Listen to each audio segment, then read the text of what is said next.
Earl has been a great friend forever, a great leader of the RJC, and a man with enormous courage. He actually co-chaired my finance campaign when I ran for governor against Mario Cuomo when no one thought I had a chance to win. So Earl, thank you for that introduction. And to all of you here at the RJC, thank you for what you do. You are a critical wing and element of the Republican Party. Let me be very blunt. Without you, we don't win elections. Without you, America isn't going to become the great country it can be in the 21st century again when we win the presidency in 2016. I want to start this morning by commenting a little on the San Bernardino tragedy of yesterday. We don't know the circumstances yet for sure, whether or not it involved terrorism or not. We do know it was a horrible, horrible planned assault. But let me tell you what else we do know. We do know that the Boston Marathon bombing was carried out by radical jihadists here in America.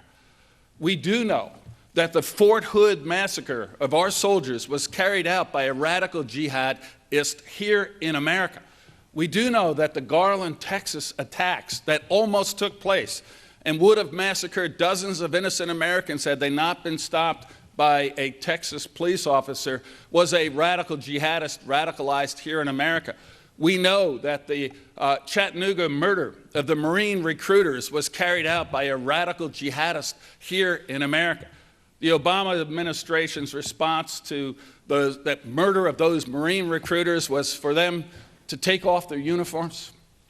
My reaction would be, don't take off your uniforms, put on your guns. You're Marines, this is America. We're not going to live in fear in the United States of America. But there's a broader point here. Every one of those attacks, terrorist attacks on American soil here since Barack Obama was president, have been carried out by people who have been radicalized to engage in a warped view of jihad. We do not have to tolerate that type of speech or action here in America. You know, I'm a great believer in our Constitution, particularly the First Amendment. What is happening in some of our universities is completely crazy. But there is a rule of law in this country. The First Amendment does not allow you to shout fire in a crowded theater. You cannot call on Americans to engage in violent jihad against their fellow Americans and claim it's protected by the First Amendment. It is not. It is shouting fire in a crowded theater. We have got to shut down every effort of Islamists to radicalize people here in America, whether it's happening in a mosque, on the internet, through social media, or in community hall meetings. No radicalization in America. It is not protected speech. It is a crime, and we must stop it before there are more attacks here on American soil. Now, let me just say, I'm sure as you were scrolling through the program for today, you saw all the different candidates, and I heard and saw Lindsey Graham and Senator Rubio, and you come to Pataki, and you go, Pataki, you know, well, maybe I can take a bathroom break. Or maybe I can go out in the hall and try to finish that deal I'm working on. Why is he in this race? You know, yeah, he was governor of New York. He seems like a nice guy, but he's been out of office for 8 years. We have 1 million candidates. Why is he there? Well, let me tell you seriously why I am here. There are two things I know about 2016. We have to win the race. It is that simple. We cannot nominate somebody and think the job is over because we love our nominee. We have got to nominate someone who will actually beat Hillary Clinton and be the next president of the United States. And you know, I don't think there's a person in this room who doesn't understand Mitt Romney would have been a far better president than Barack Obama. No question about it. But he didn't win. He didn't win. So we have to win the next race. And the second thing is we have to elect someone who isn't just going to talk about all the things they're going to do, but actually go out there and get it done. Do the job. You know, two of our leading candidates today never held public office. And part of the reason is Republicans, Americans are fed up with politicians. Oh, I'm going to do this. Oh, I'm going to do that. But nothing seems to change. And it's I'm sure it's hard to change things in Washington, but we need to elect someone who isn't just going to talk about what they're going to do. When they have the chance to lead this country, they have got to be able to actually change government in a dramatic and important way. So why am I running? Well, I got elected in New York 3 times in a state with 3 million more Democrats. If that doesn't matter, maybe I shouldn't be in the race. I got reelected twice with the largest margins for any Republican ever in the history of New York State. If that doesn't matter, maybe I shouldn't be in the race.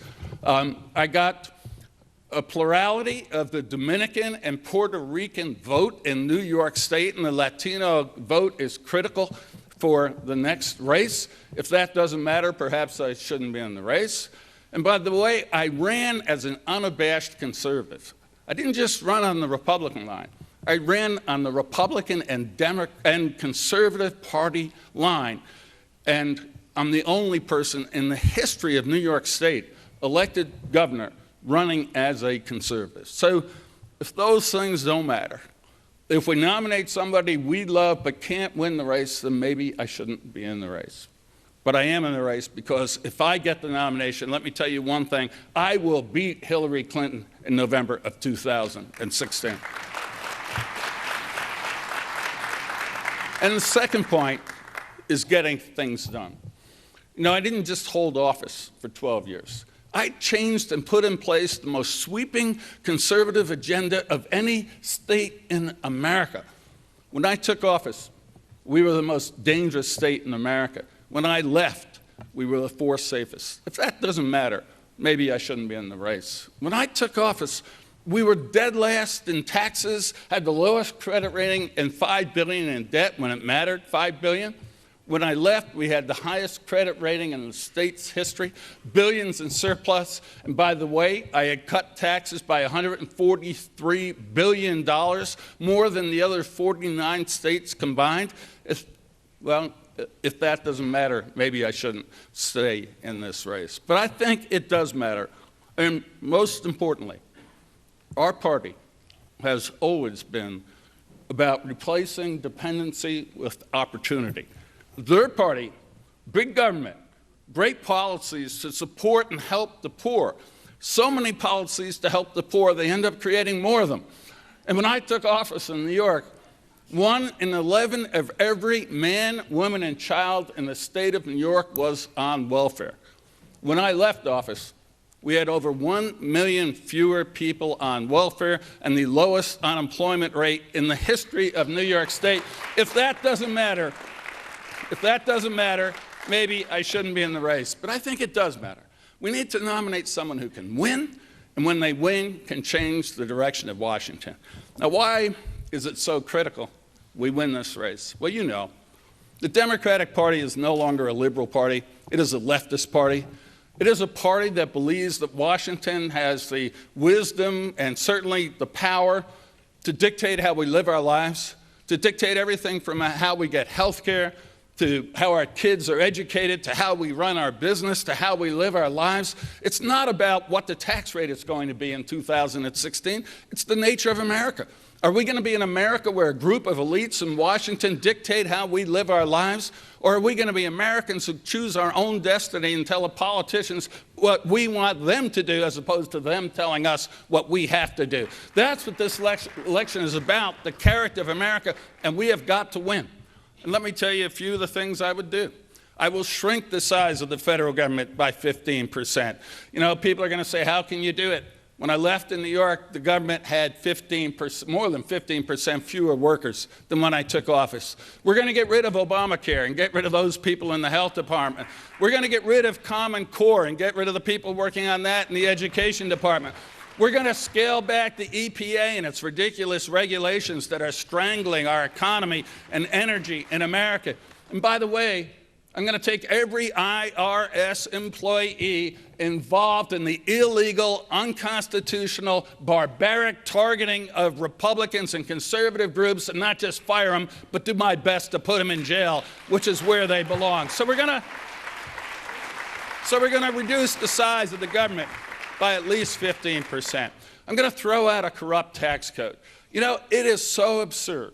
Our taxes are so high that American companies constantly are looking to move overseas, not because they like it better, but because they can't afford to compete with our tax structure. A great New York company, founded almost 200 years ago, Pfizer, a big drug company, just last week announced a merger with a much smaller company, not because they wanted to be taken over, but because they're going to move their headquarters to Ireland. Instead of paying 39%, they will pay 12.5% taxes. That is absurd. This administration, the Democrats' view, is we have got to keep those companies here. They're not going to build a fence to keep out illegal immigrants, but they want to build a virtual wall to force American companies to stay here. It's kind of like the policies that worked so well in East Germany, where they actually had a wall to keep Germans from leaving. We don't need a wall to keep American companies from leaving. All we need to do is dramatically lower the tax rate, make us competitive here in America, and we will create jobs and opportunity in this country again. And by the way, I want to see us make things in America again. And one of the proposals I have in my tax proposal is to cut the rate on manufacturing from today, the highest in the world, to 12%, the lowest in the world. Democrats talk about income inequality, and then they drive all the good jobs offshore. Manufacturing are great jobs. We have entrepreneurs. We have capitalists. We have a great work ethic and workforce. We can outcompete anybody in the world if we get our government policies right. Let's make things in America again. Let's have manufacturing and factories here. I worked in college, Christmas and summer vacations in a factory. These are the jobs of the 21st century that can make our middle class strong again. Just get Washington out of the way, and we are going to build things again here in America.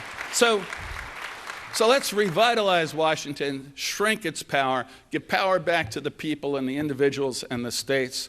And I guarantee you that instead of the anemic growth we've seen for the last 7 years, the American economy will take off like a rocket. 2.1% average under Obama, over 7% growth during Ronald Reagan's term. We can do that again here in America. But as passionate as I am about our domestic policy, like you, I share your overriding concern about foreign policy. I know the most important thing government does is provide for the security and safety of its people. It's that simple. If you can't do that, everything else fails. And I've seen our government not succeed in providing for the security and safety of our people. To do that, we have to do, in my view, 3 things. First, we have to rebuild our military. It is absurd, thank you, it is absurd that in these times, when you see an overly aggressive China in the South China Sea, when you see Russia looking to reconstitute the Russian Empire, when you see Iran getting hundreds of billions in economic relief and looking to continue its support for state-sponsored terror, when you see radical Islam doing its horrible acts across Africa and the Middle East. It is not a time to reduce the size of the American military to pre-World War II levels. It's a time to reinvest in the American military, to build it, to strengthen it, invest in personnel, in training, in technology. And by the way, one of the technologies I would put back on the table and start right away is an anti-missile defense system, the Star Wars system that Ronald Reagan fought for. With radical Islam out there, we have got to be able to protect ourselves. Second thing I would do is stand with our allies. And that's something you think would be self-evident to the President of the United States. And yet, it hasn't been that way with Hillary Clinton as Secretary of State or Barack Obama as President.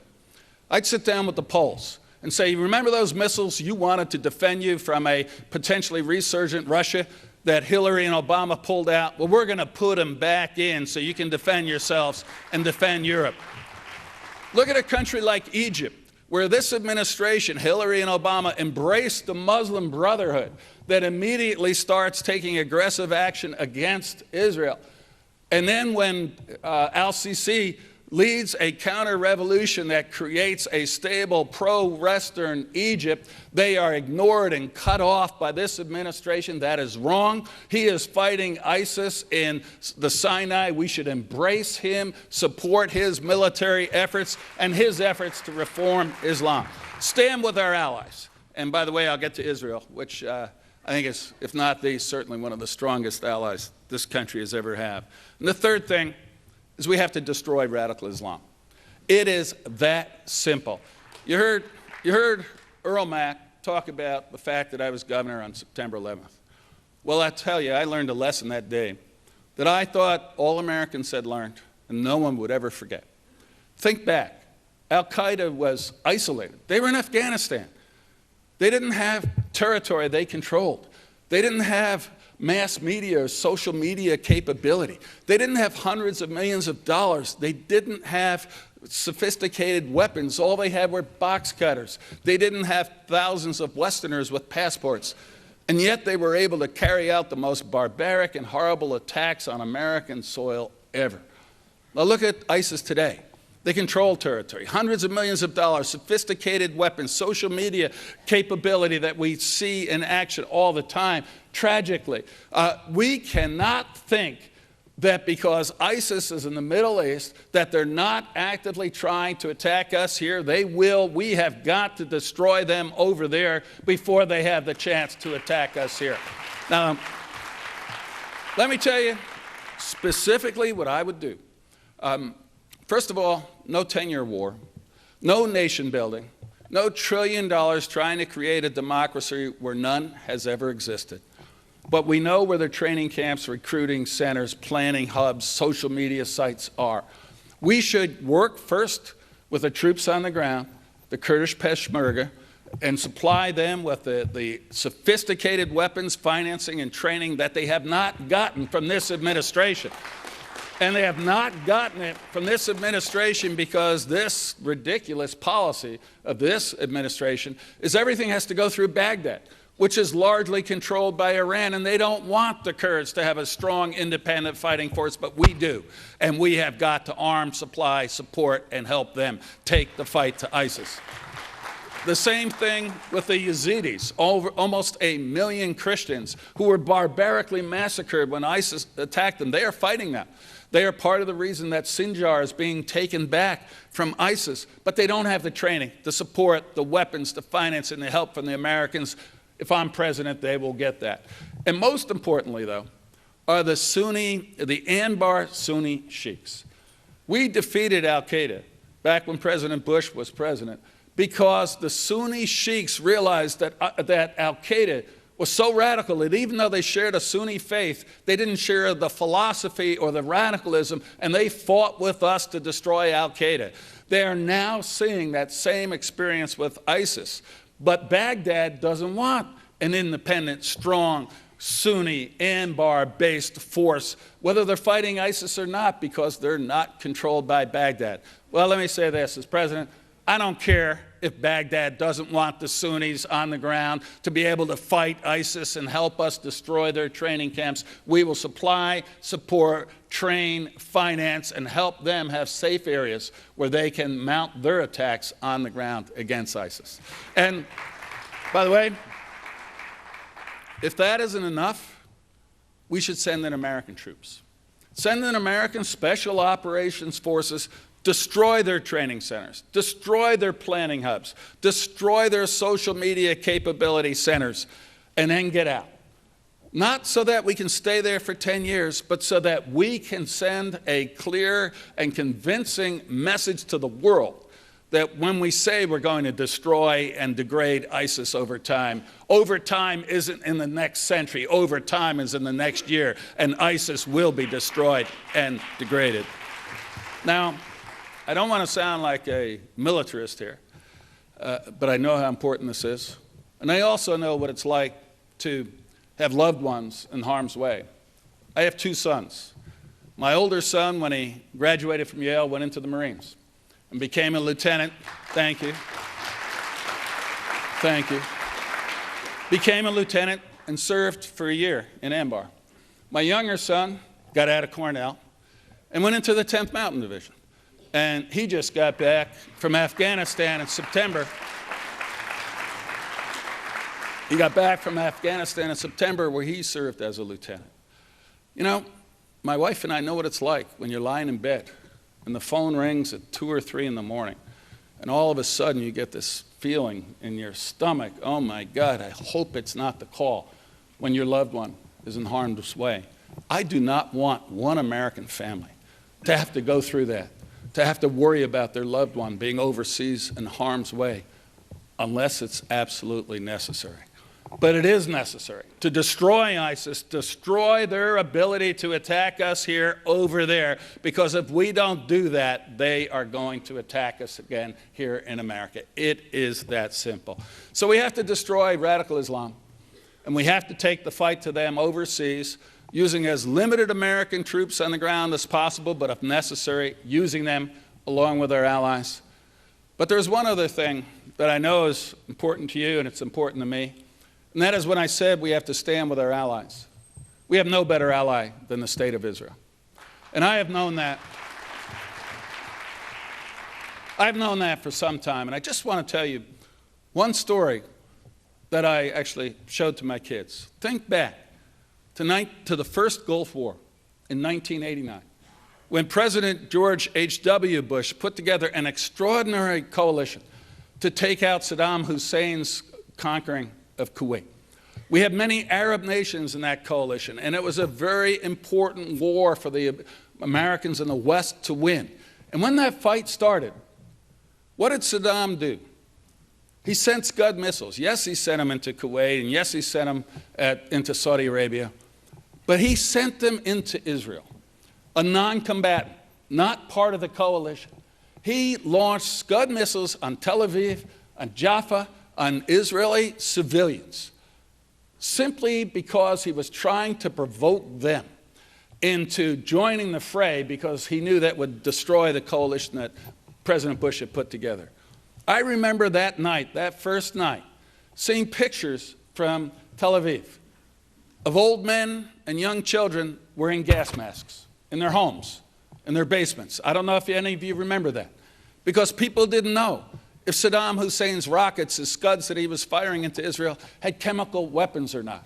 And I looked at it, and I actually went upstairs and woke up my 2 oldest kids. And I said, look at this. This is less than 45 years after the end of the Holocaust. These are old men and young children wearing gas masks to protect themselves. And you know why? Simply because they're Jews. And because Saddam Hussein thinks that by attacking Jews, he can undermine the American coalition. Never forget this moment. Anti-Semitism is a toxic, toxic feeling, and whenever you see it raise its ugly head, you must stomp it down wherever that happens. But what happened? Thank you. But what happened? Israel didn't go into Iraq to defend its civilians. And there's not one person here who doesn't know that the IDF could have taken out those Scud missiles and prevented those attacks on its civilians. But the Israeli leadership said, this is a horrible thing to see our civilians going through this. But we are America's friend.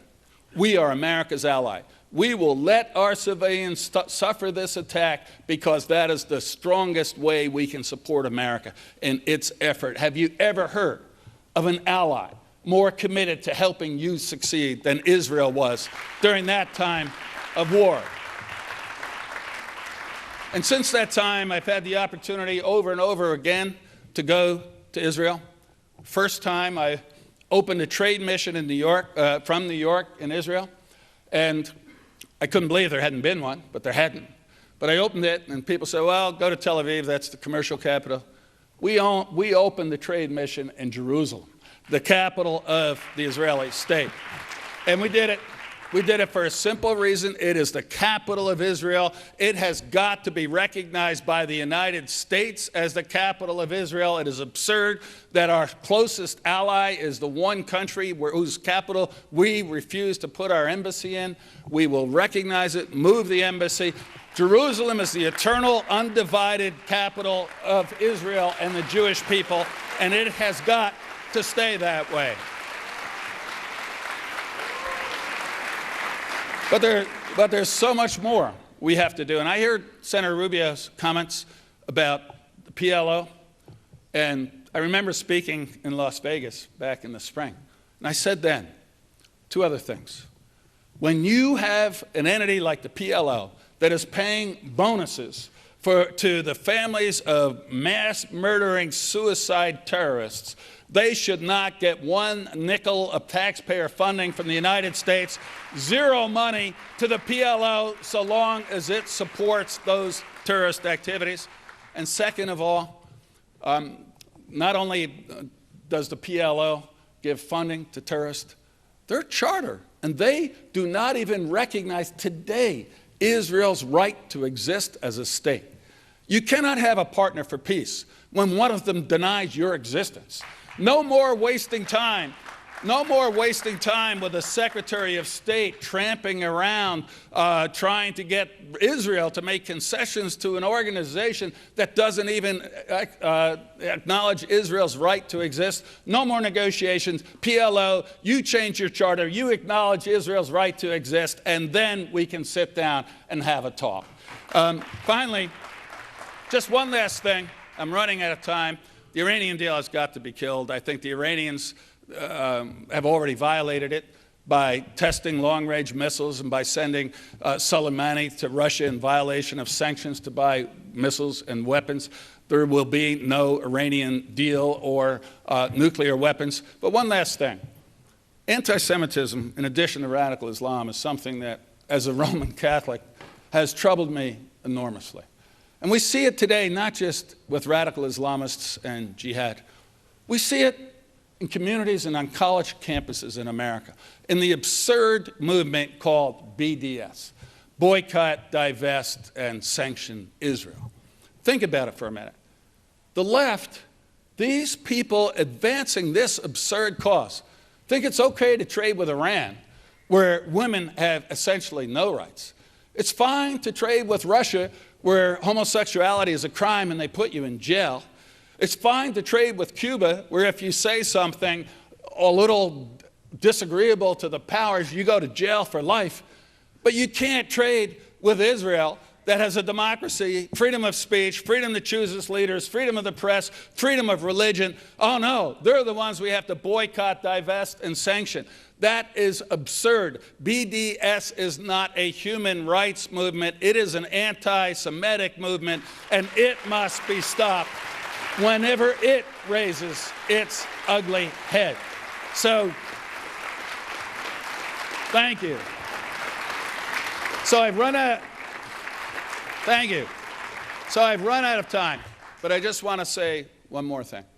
Thank you for all that you have done and continue to do for our party and our country. Thank you for standing strong through these last 7 years when the world seems to have gotten to be a more and more dangerous place. This is still America. This is still the greatest, innovative, freest country in the world. With the right leadership in 2016, we're going to see an end to Alzheimer's, a cure to cancer. We're going to travel in cars that drive us. We're going to be going in trains faster than planes. Your grandchildren are going to be living to 110 years old. This is still America. All we need to do is get Washington right, and the next century will be right. You are fighting that fight. You are with us. Thank you. Hazak, Hazak, Vanit, Hazak. Be strong, be strong. Give your strength to others. We must win this race in 2016. Thank you very much. Thank you. Thank you, Governor. No worries.